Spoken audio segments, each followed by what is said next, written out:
प्रथमे पोलो आउ परे ट्रेन चोरी आउ पुणी एबे पोखरी गुड़िक अदृश्य हो जाउछि। पोखरी थिबा जगारे निर्माण करा जाउछि घर। एपरि एक आश्चर्यजनक घटना देखिबाकु मिलिछि बिहार दरभंगा जिले में। अति आश्चर्यजनक भावे राताराती एक पोखरीटी उभान हो जाइछि। एपरि कार्य करिथिबा जमी माफिया माने मध्य फेरार अछंती। सर्वसाधारण उद्दिष्ट थिबा पोखरीटी राताराती गायब हो जाइछि। विगत किछि दिन हेबो दरभंगा रे जमीर मूल्य मध्य वृद्धि पाइछि। फଳରେ जमी माफिया माने पोखरी को पोती बिक्री करबाकू चेष्टा करुछंती।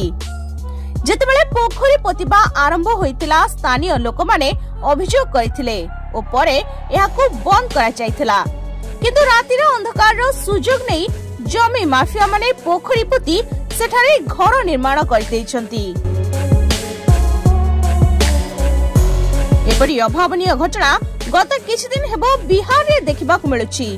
तेबे गत नवेम्बर 2022 रे पूरा डीजल इंजिन चोरी होइथिला।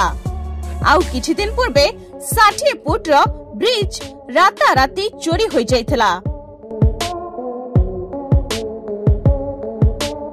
तेबे ई पोखरी चोरी घटना एबे पूरा बिहार जिला रे एक प्रकार चांचल्य सृष्टि करिछि।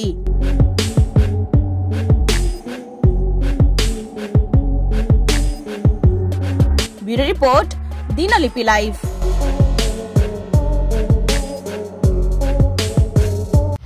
आशा करूछु वीडियोटी आपनको भल लागिथिबो। एबोले अपडेट खबर जानिबा पई दिनलिपि लाइव सहित जोड़ी रहंतु। आम चैनल को लाइक शेयर सब्सक्राइब करंतु एवं बेल आइकन को क्लिक करंतु। धन्यवाद।